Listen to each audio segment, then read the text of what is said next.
Okay, so this is our video debriefing. I did a lesson plan on addition and subtraction, and I'm here with my mentor, Mr. Garcia, and he's gonna kind of just go over some of the positives and things I can work on a little bit better. Yeah, so this lesson was addition and subtraction patterns on addition and subtraction. Do you need to get a little closer? I'll just get in it. There we go. There we go. Couple of the things that really stuck out to me was I'll do a couple of things that you could maybe work on better. Okay.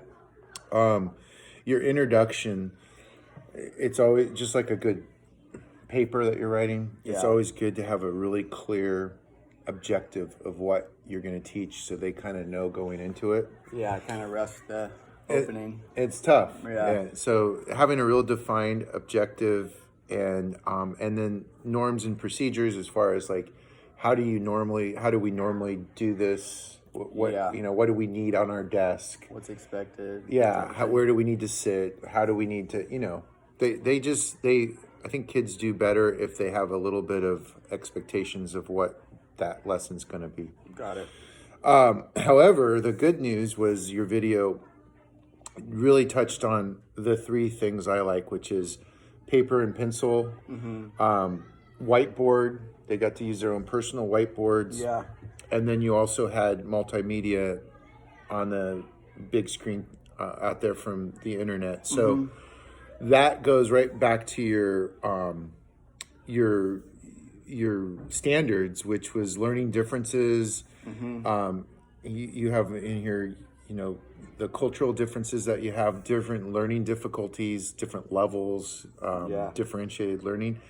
By doing the 3 or 4 different modes of multimedia, whiteboard, paper and pencil, you actually do touch on a lot of those things. Yeah, I didn't think about that. But yeah, so you might have someone that does a lot better seeing it on the video screen.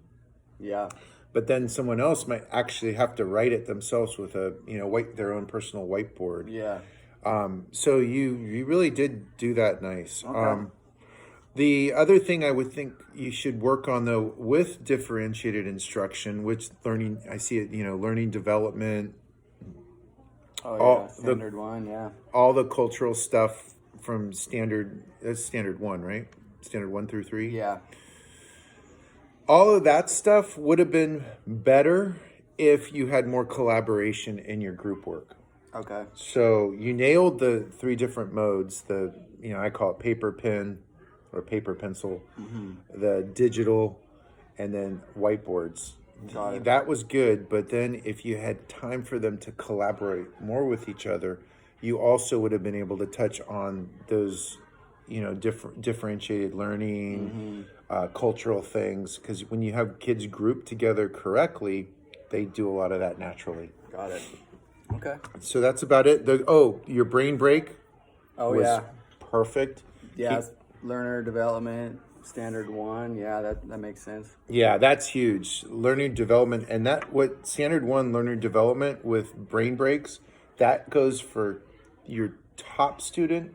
Yeah. To the kid that's struggling the most. Even for us. Yeah, even for me. Yeah. So, yeah. Okay. Great job. Awesome. Thank you.